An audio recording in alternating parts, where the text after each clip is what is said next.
Sweet princess, if through this wicked witch's trick a spindle should your finger prick, a ray of hope there still may be in this, the gift I give to thee.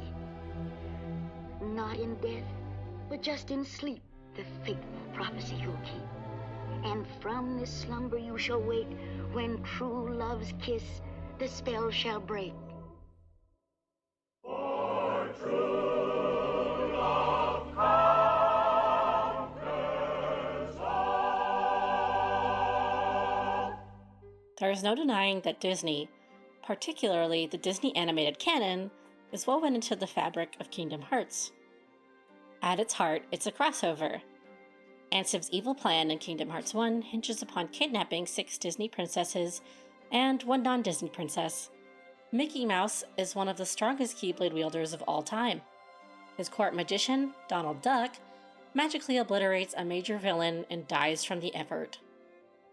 Sora befriends characters like Hercules, cooks with Remy the Rat, and even gets riddled with bullets by Clayton and Captain Barbossa.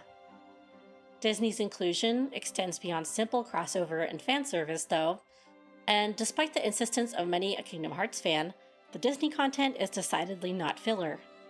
The world choice, the stories within them, the characters, and Sora's interactions with them are all in service of the plot of Kingdom Hearts. The inner stories of the worlds are often made parallel with the outer story of the series. Parallels like these reveal hidden truths about the overarching narrative of the series, are singularly revealing of character motivations, and sometimes serve as foreshadowing. While oftentimes parallels are easy to spot, other times they're subtle. When parallels are made out of context, they can be harder to detect. Such parallels rely on prior knowledge of Disney films and their iconography to make the connection. For those with keen eyes, the Kingdom Hearts 4 trailer seems to contain a small but unmistakable piece of Disney iconography, one that parallels Sora with Princess Aurora. She is indeed most wondrous fair, gold of sunshine in her hair, lips that shame the red, red rose. In ageless sleep, she finds repose. Hey guys, Gabby from the future here. I had no idea Square Enix was planning on dropping an anvil on our heads this week with the new trailer. It's literally the same week I had planned to drop this video. How fun. Just as a disclaimer, this video is only going to be about the first trailer, but the points I make are still super relevant, and I think they might even help us understand the new trailer a bit more. I hope you enjoy. I'll stop interrupting now, so bye! Kingdom Hearts has used the visual motif of the sleeping princess several times throughout the series, and while this includes the use of Snow White imagery, this video will primarily focus on its use of Sleeping Beauty. Birth by Sleep presents us our first opportunity to visit the world of Sleeping Beauty, and it contains one of the stronger uses of Aurora as a parallel in the series. Aurora parallels Ventus, who is in many ways the Sora of the Wayfinder trio. The simplest thing revealed by this parallel is that Ventus has a heart of pure light, similar to Aurora, a princess of heart. We can guess that this scene also foreshadows Ventus's fate by the end of the story. Like Aurora, he is trapped in a wakeless sleep, and only a special power can awaken him. Such a power will be used in the presence of the trio's strongest Prince Philip parallel, Aqua. While Sora is technically the character to use the power of waking on Ventus in Kingdom Hearts 3, the game makes it clear that Ventus's connection with Aqua is a major factor in his awakening. Aqua! However, Ventus is not the only boy princess in the series. We still have to talk about Dream Drop Distance's use of Sleeping Beauty, as it is much more relevant to the parallel in the Kingdom Hearts 4 trailer. If you need a refresher, by the end of Sora's Mark of Mastery exam, young Xehanort traps him in a deep sleep, one he cannot awaken from without the use of a special power. In this sense, he's acting as a Maleficent figure for Sora. After Axel, Riku, and the Disney dads rescue Sora from Xehanort's clutches, the gang regroups in the mysterious tower. The scene that follows is not only a parallel to Aurora's slumber in Sleeping Beauty, but is also a parallel to one of the final scenes in Aqua's route in Birth by Sleep. The position of Sora, Riku, and Mickey is nearly identical to that of Ventus, Aqua, and Mickey. Mickey even directly refers to Ventus when he speaks to Sora.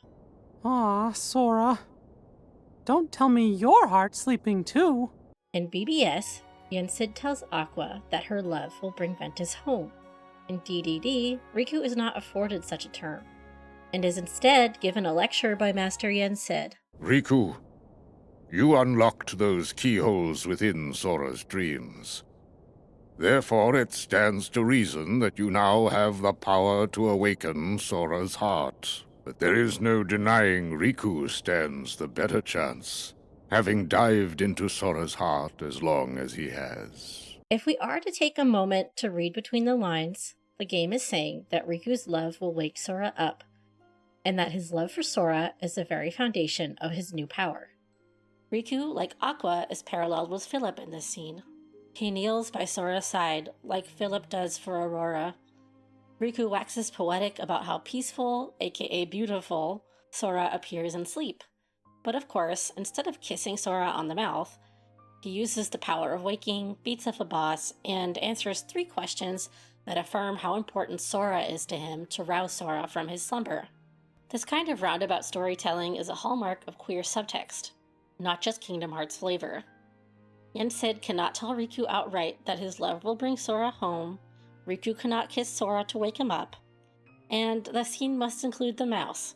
All because this game was made in 2012 under the watchful eyes of both Disney and Square Enix.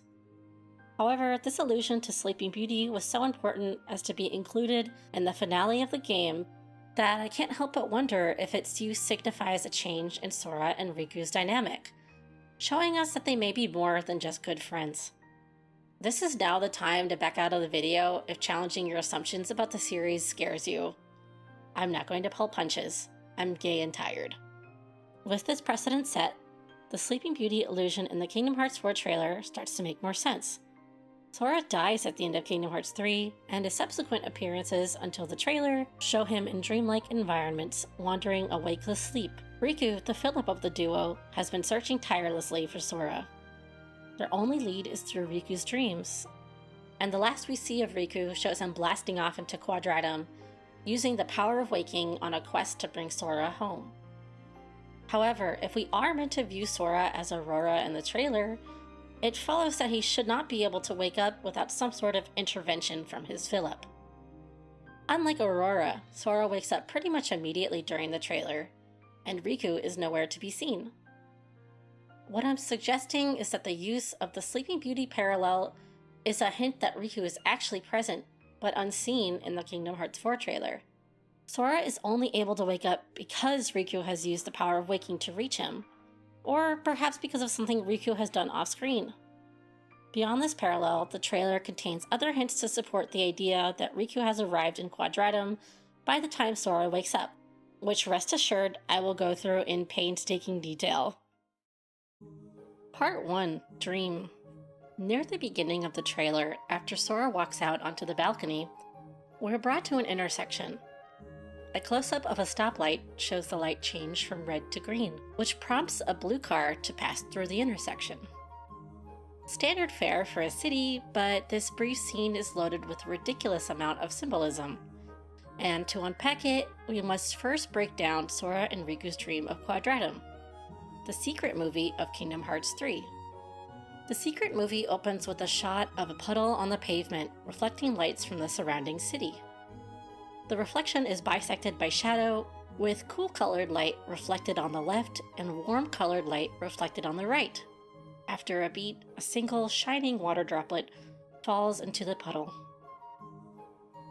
Sora and Riku awaken in the city, similarly to how they awaken in between drops in DDD, face down on the dirty-ass floor. Like the warm and cool color split in the reflected lights of the puddle, every single shot of Sora is bathed in warm light, and every shot of Riku is lit with cool light.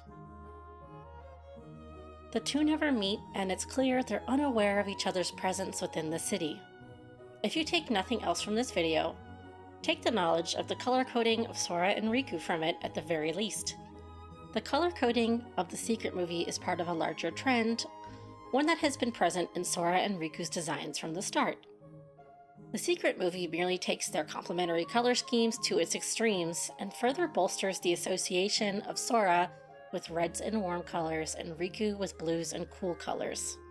If we then view the complementary color scheme of Sora and Riku's scenes as a sign that Quadratum is split in two, the comparison to DDD's Sleeping Worlds is pretty straightforward.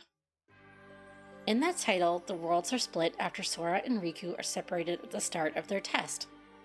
Sora visits the Sleeping Worlds proper, while Riku, who has unwittingly dove into Sora's dreams to protect him from his nightmares or whatever, visits Sora's dream version of the Sleeping Worlds. They are two versions of the same world, one being the imperfect copy from Sora's imagination.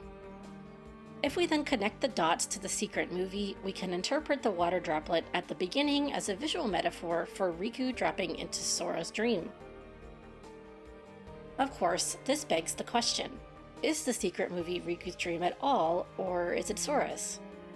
Remind tells us it's Riku's dream, but the truth remains unclear. In reality, it's likely a mix of both, and maybe some secret third thing, in the convoluted way you can expect from Kingdom Hearts.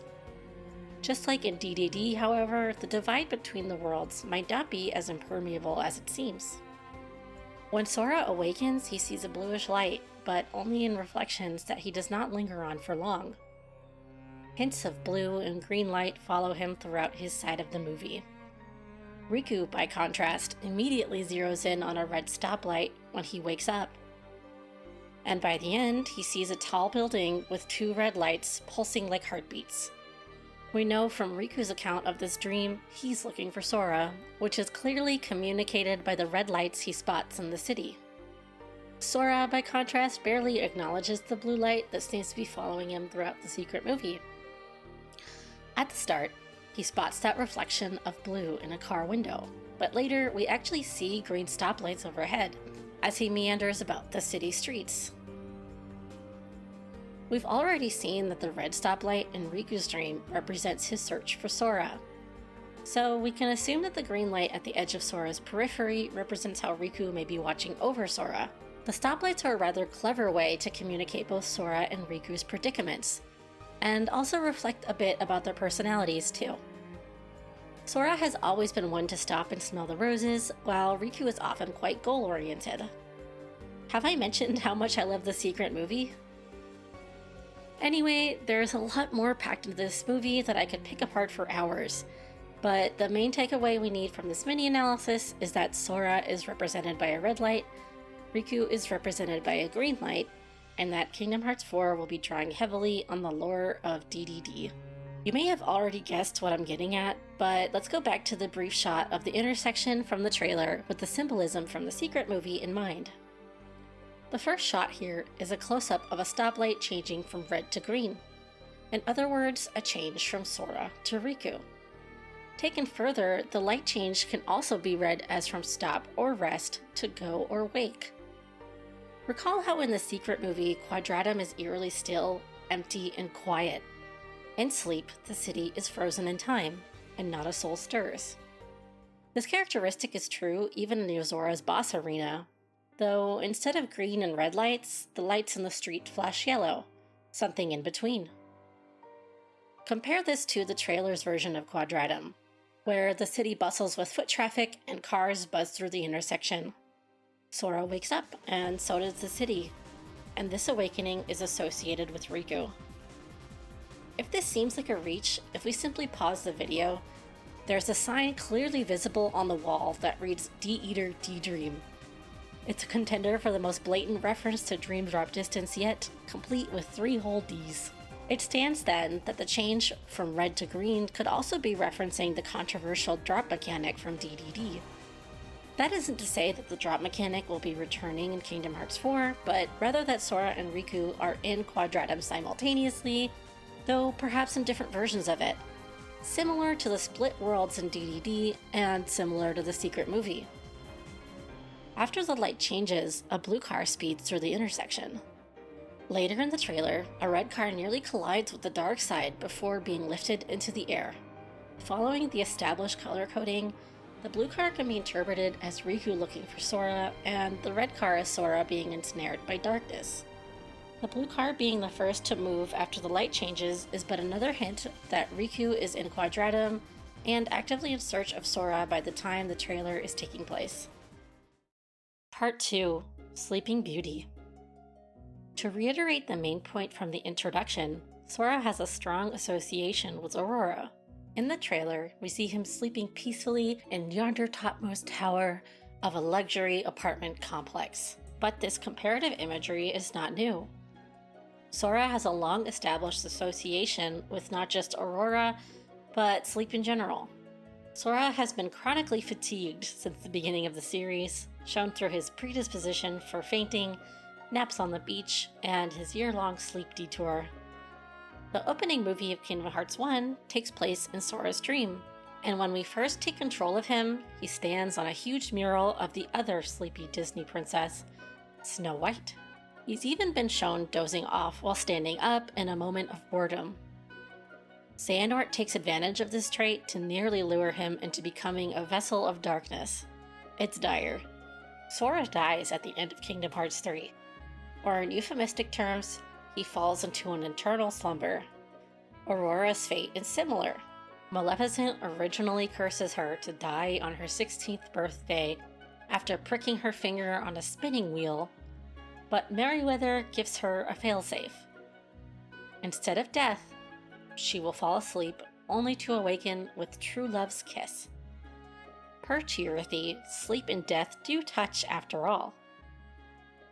If Sora is somewhere between sleep and death and can only be revived by a special, true kiss-aligned power, it makes sense then that he appears in the trailer as a simulacrum of Aurora. And if Sora is Aurora, then it follows that there must be a prince that can wake him up. And who better for the job than Riku, since, he's done it before. And he's mastered the power of waking to boot. He's even got the look down. The yellow stripes on his jacket sleeves remind one of epaulettes. He's got a huge broadsword, and he just so happens to look like Final Fantasy's Prince Noctis. Call me crazy, but I see a motorized steed in his future too. Riku's association with light, dawn, and awakening is also pretty indisputable at this point. He follows the road to dawn in Chain of Memories. His eyes are wide open on his station of awakening, in contrast to Sora, who is sound asleep. His first Keyblade is literally called The Way to Dawn. Riku's Kingdom Hearts 3 memory archive book is called Episode 4, Dawn. Over and over again, we also see imagery of him framed near light, the sun, and halos. Arguably though, the most iconic shot of Riku being a light in the darkness is from the opening of Kingdom Hearts 1. Sora squints at a bright light, revealed to be Riku in the water, facing away from the camera. When he turns around, his black shirt is revealed to be bright yellow in the front, a shining light in the middle of a dark wave that crashes over him. This shot can be read metaphorically as Riku trying to wake Sora up, to take him out of the dream, and this motif is repeated frequently throughout the series. This sequence is recreated nearly shot for shot during the dive to the heart in Kingdom Hearts 3, where Ball of Light takes Riku's place in the water. The reading of this scene as a failed awakening becomes its most literal in Dream Drop Distance, where we see Sora chasing Riku's light in the world that never was, almost waking up, only to be dragged back under by the Ansem jump scare. Though subtle, this motif of Sora chasing Riku's light through the darkness is present in the Kingdom Hearts 4 trailer as well. Take a closer look at the sequence of Sora stepping out onto the balcony. Sora squints his eyes, though unlike other moments where we see Sora faced with a bright light, he doesn't shield them. There is still the telltale glare of light that can be read as a reference to the glare of Riku's light in the Kingdom Hearts 1 opening movie. Later in the trailer, Sora is shown running toward the dark side and reaches out his hand to summon Kingdom Key. This shot looks nearly identical to other moments where Sora reaches for Riku's light throughout the series. That it is a motion to summon Kingdom Key is not unusual either. Recall that the first time we see Sora act out the events from the opening movie, it's when he reaches for Riku and attains the Keyblade from the light that shines through the darkness. Riku.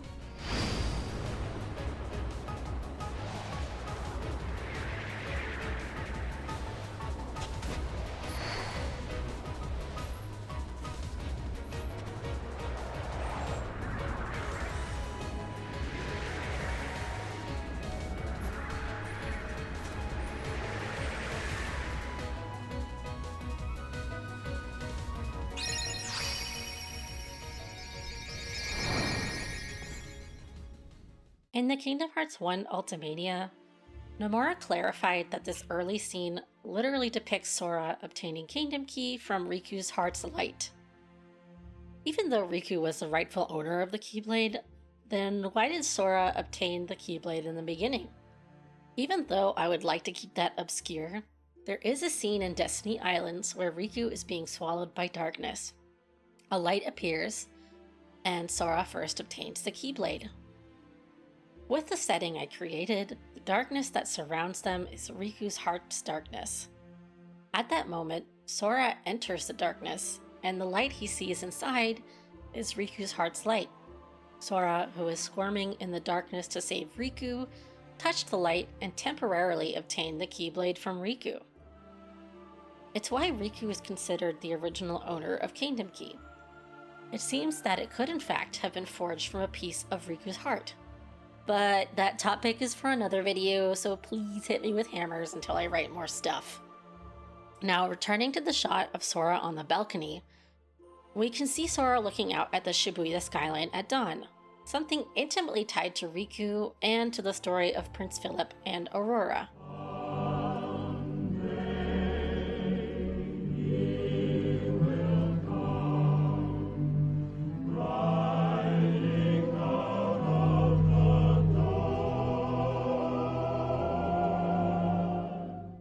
If the Riku is the light argument is not convincing enough on its own, there is a simple fact that Riku has repeatedly acted as an agent of Sora's awakening throughout the series. In between Chain of Memories and Kingdom Hearts 2, Riku works tirelessly to make sure Sora can awaken, foregoing any and all self-care in the process. Later in DDD, Riku is directly responsible for waking Sora up with the power of waking. It's a little beyond the scope of this video, but I need to point out that the power of waking makes a lot more sense when you realize that it's simply an RPGified version of the power of true love's kiss. I will again be covering this in another video, but please just trust me for now. The most recent information we have about Riku's role in Kingdom Hearts 4 comes from the end of Melody of Memory, where the fairy godmother herself gives Riku her blessings to rescue Sora. I'm afraid this is as much as I can do. It's up to you, Riku, to take care of the rest. This rescue mission will be one where he brings Sora back from the dead, in other words, wakes him up. He's even instructed to use the power of waking to get to Quadratum, making a dream portal with the Nameless Star in a similar fashion to how he reached Sora in the Abyss of Sleep in DDD. Again, for all the Sleeping Beauty parallelisms happening in this trailer, Sora still wakes up seemingly spontaneously. He looks blankly at the space above him, almost as if he expects to see someone kneeling by his side. He's still dead, but now he's at least able to traverse the waking version of Quadratum. This awakening seems inextricably linked to Riku making contact with Quadratum at the end of Melmem, or may at least signal some sort of effort Riku makes behind the scenes to bring Sora back through the layers of sleep. I will of course address the elephant in the room. Strelitzia tells Sora he was asleep for only 7 days, despite Limit Cut telling us he's been missing for an entire year. How then would the timeline match up if Sora has only been in Quadratum for 7 days, while Riku leaves for Quadratum a year after Sora disappears? Part 3, The Girl in White. Actually, let's ask a different question. Why is Strelitzia even in this trailer? Why is she watching over Sora at all? I'm not asking about her motivations, though. I'm asking about what she could represent, symbolically. Sora wakes up in a stark white room inside of a castle of a different name. He meets a mysterious girl wearing a short white dress with a scalloped edge. A girl that has a close relationship with Laurium. I didn't say her name, but you thought of her, didn't you? Strelitzia looks like Naminé, not to the point where I believe the two have any sort of literal connection, but to the point where I think her design may be saying something about her relationship with Sora. From leaked concept art, we know Strelitzia originally was not depicted in a white dress alone. She was more strongly designed after the flower she's named for. The choice to dress her in almost all white seems deliberate, as it's a pretty strong deviation from the designs present in the concept art. On its own, this argument isn't particularly strong. So Strelitzia was given a white dress for some reason, who cares? But if we look at the Kingdom Hearts 20th anniversary art, the intention seems clear. Naminé and Strelitzia are paralleled and sit back to back. Naminé sits atop of the Kingdom Hearts 1 and 2 Sora portraits, while Strelitzia sits asleep atop of the Soras of Kingdom Hearts 3 and 4. I can't say I know for certain what Strelitzia's role in 4 will be, but she seems to have some sort of task similar to Naminé, watching over Sora while he sleeps in between numbered titles. And if we are to take the assumption a step further, she may have been watching over him while he slept for a year. So while I don't think Sora has been asleep on a couch for a whole year, I do think that there is something weird going on with the time that may account for the discrepancy. Part 4. Time. This portion of the video is the most speculative. I don't have all the answers, but I do have a few guesses that are pretty fun and justify the existence of this theory. Proposal 1.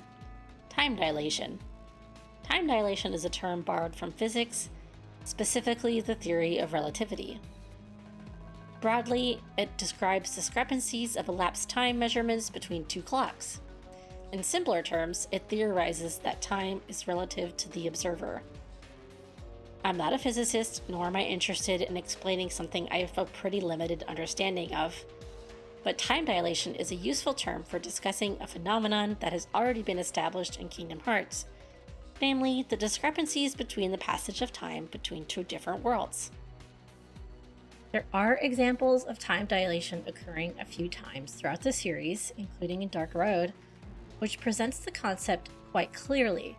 But the most prescient example comes from DDD, a game that remains a strong foundation for the plot going forward. In the second visit to Traverse Town, when Joshua approaches Riku for help, he eventually explains that the reunited game partners had discrepancies between their mission timers after moving through the portal.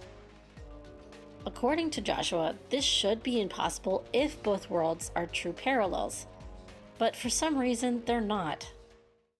Riku, there's something else you need to know. These two Traverse Towns separated by the portal. I was under the impression they were parallel worlds, but it looks like I was wrong. Wrong how? That's where it gets tricky.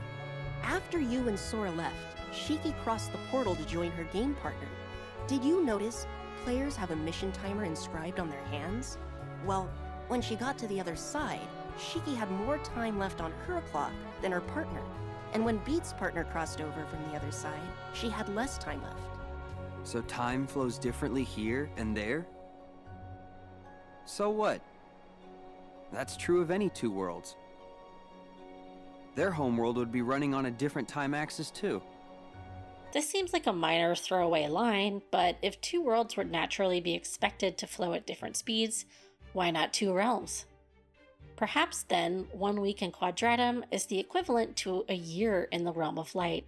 And Riku's gonna find that Sora has no idea he's been missing that long at all. Proposal 2, Yozora. While I do think it's possible some sort of time dilation is taking place, there's something that gives me pause.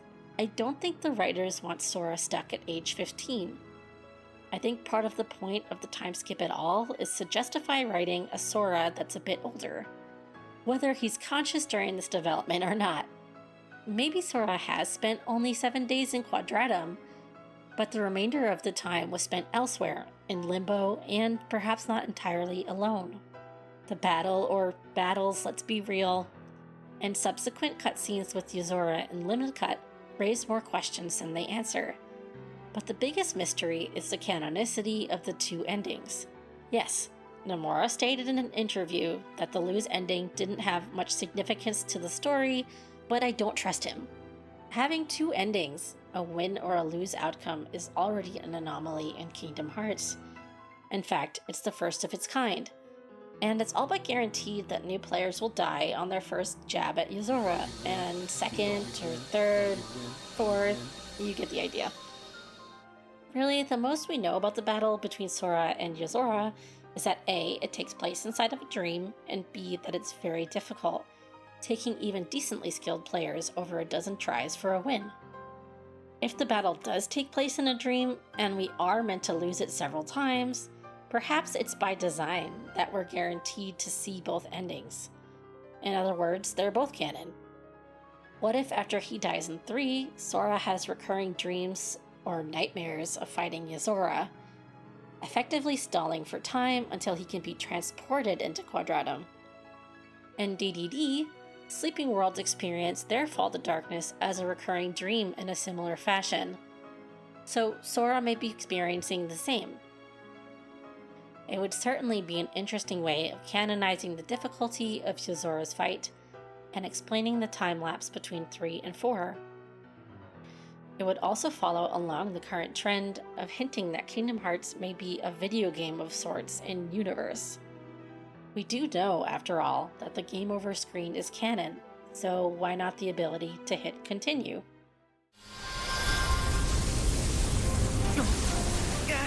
Proposal 3. Final Mix. Even if it turns out Sora was not fighting Yozora for a year, and that Nomura was telling the truth, we clearly see Sora wandering the streets of a dark, abandoned Quadratum in the Secret episode. Whether this is a sleeping version of Unreality or his own dream, we don't know for sure. It's entirely possible that Sora might have an Aqua in the Dark World-esque journey through Sleeping Quadratum, traversing a world that exists outside of time, the world of a dream. Aqua is like Sora after all. What? No. Strong like Sora. We know Sora's dream is occurring over the span of a year because of Riku. He's been diving into Sora's dreams, unbeknownst to him, for much of the time Sora has been missing. What's unclear is if Sora is physically situated in a dreaming version of Quadratum, or if he's the one dreaming and his physical body is located in Quadratum proper. Returning to the conversation between Joshua and Riku in Dream Drop Distance, the picture may become clearer. As you yourself noted, every world flows at its own pace, which tells me that for all their similarities, these are two distinct worlds. Distinct worlds? Yes, but this is all conjecture. It's like the same world imagined by two people. What does that tell you? That we're in... The dream. Yes. The very reason for the discrepancies Joshua notices between the mission timers is because one of the Traverse Towns is Sora's dream version. A convincing but inaccurate copy. Dreams, by their nature, involve a lot of time weirdness, with some feeling like they're over in an instant and others feeling like they drag on for a lifetime.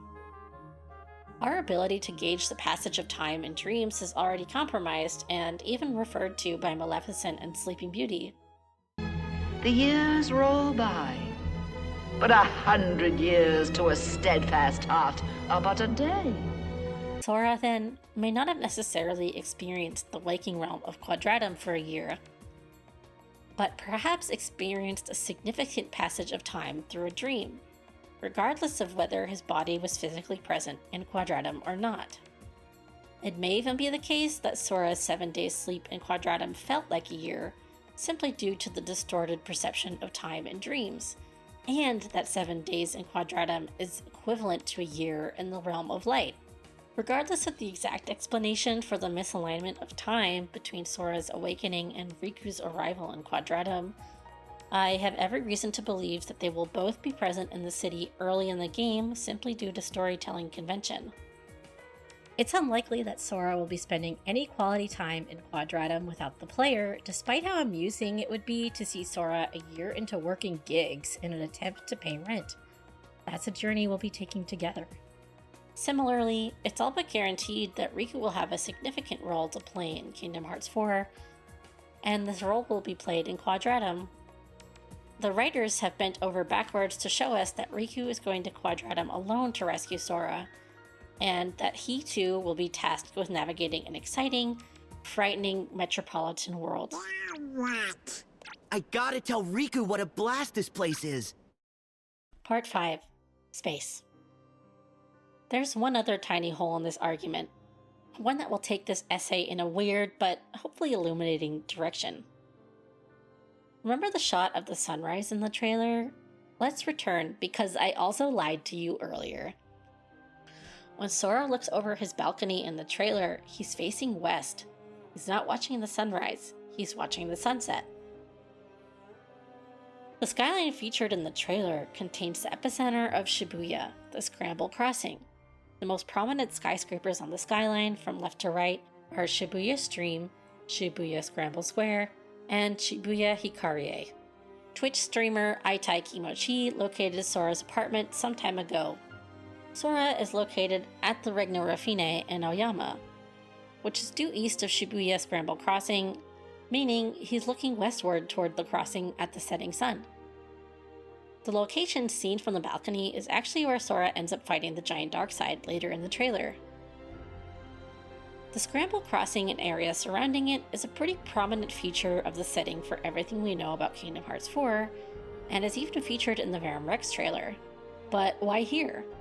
Shibuya, of course, neighbors Shinjuku, where Square Enix is headquartered, and is already the location of The World Ends With You, a game all about death. It's a large, populous ward in Tokyo. There's plenty of good reason to have a game set in Shibuya. However, I want to focus on two buildings that have been featured prominently in several of our glimpses at Quadratum: Shibuya Scramble Square and Shibuya Hikarie. The Darkseid forms in the space between these two buildings, and this alone may give us some more information about the stakes of Kingdom Hearts 4. I'm going to make an argument that sounds really harebrained, but hopefully will make sense by the end of this spiel. The Scramble Square building is metaphorically Sora, and the Hikarie building is Riku. While the trailer itself opens with a shot inside of Hikarie, the building that the trailer premiered in, it's clear that the use of Scramble Square carries significance that extends beyond its proximity to Hikarie. It's the building where the unnamed woman stands in the Verum Rex trailer. She is, in fact, standing on the building's observation deck, named Shibuya Sky, or in Japanese, Shibuya Sekai, a deliberate play on the word for world. I have to say it, don't I? Sora. Sora's name means sky. And Shibuya Scramble Square might have something funny to do with Quadratum and the black box. Incidentally, it's also where the Master of Masters stands while watching Sora at the end of the trailer. Hikarie is the other prominently featured building here. In the trailer, it's the building that the sun sets behind. Its name is derived from the Japanese phrase meaning toward the light. The name itself references an aspirational strive to the future, aka enlightenment. A unique feature of these two buildings is that they are, in fact, connected by a land bridge. We actually see shots from inside of it in the Kingdom Hearts 4 trailer when watching the Darkseid form between the buildings. The buildings are connected like Sora and Riku are. That's it! Yeah!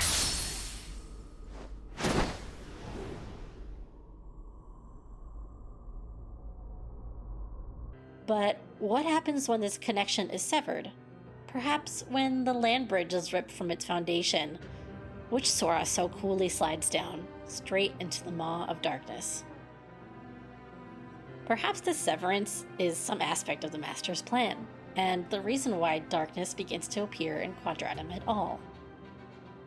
So does it actually matter that Sora is facing the sunset in the trailer when, people typically wake up in the morning and we know that Riku is connected to Dawn. Maybe. I think what matters more is that Sora looks at a skyline that shows the Hikarie building being touched by the setting sun. The fact that this sun is setting could be indicative that Riku, in diving into Quadratum, is diving down into the depths of hell to retrieve Sora. I don't admire one guy leaping into danger if it means someone else might have to jump in to save him. You're all just lining up to lose out, dooming others to take the fall with you. Conclusion: reality in the dark. This trailer has a lot of other secrets to unpack, but I do feel strongly about the points I made today about Riku's subtle presence within it. He's in the periphery, working behind the scenes, as he's done many times before. If we're lucky, we might even get the chance to play as him in the alternate version of Quadratum we see in the Secret movie, if prior game precedence is to be trusted. In the introduction to this video, I spoke more boldly about the queer subtext within Kingdom Hearts. I suspect, given the general direction of the series, that this subtext will become text within the Lost Masters arc. This trailer, and the presence of a Sleeping Beauty parallel within it, is but a glimpse into the future. In a way, this entire video is about the future of Sora and Riku's queer story. A story about coming of age, awakening, the pain of isolation, and hearts fighting to be together in spite of the powers that pull them apart. One other tidbit from the trailer that I want to hint at without getting too in the weeds is the appearance of the dark side. Why does it even appear? Quadratum is supposed to be a world without light or darkness, and the civilians are quite frightened and confused about its manifestation. They've never seen such a creature before. It appears, for all intents and purposes, to be related to Sora's arrival in the city. Recall the line from the very first Secret movie of the series: "You are the source of all Heartless." Most of the lines featured in this movie are used in Kingdom Hearts 2, but a few have been repeated in later games. Most frequently the phrase will go together, but again, that's another video that I'll get to someday. Think back to the other enemies that have appeared in Kingdom Hearts. In Coded, there are bugs. In BBS, there are the Unversed.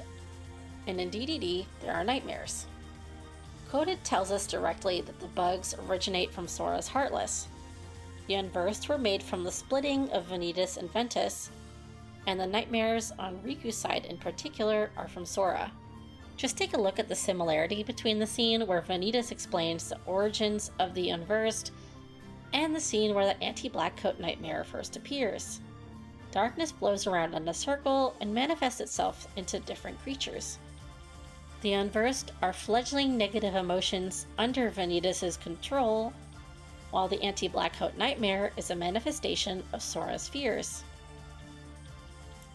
There's also a distinct resemblance between the birth of Vanitas and the appearance of the dark side in the Kingdom Hearts 4 trailer.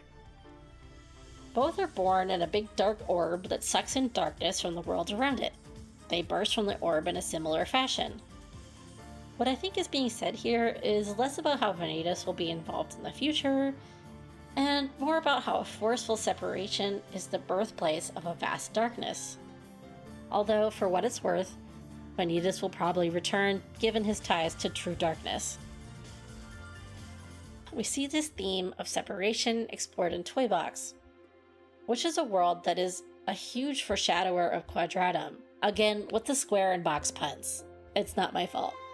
Young Xehanort talks about darkness filling the chasm between hearts that are separated from each other. When Buzz is forcibly separated from the boy who loves him most, his darkness grows out of control. Look, such tremendous darkness. All because he was ripped away from the boy who cares about him most. This theme of separation and broken hearts is further explored in the other Quadratum parallel, San Francisco. I should be the one. Which, by the way, is also a world about Sora and Riku's relationship. Remember, the main villain here is Dark Riku. Perhaps then, Sora has brought darkness into Quadratum, and the dark side is a coagulation of the pain of being separated from Riku. a culmination of the traumatic divisions that keep them apart throughout the series. And the dark side might not be the only offspring of this pain and trauma, but that is for another video.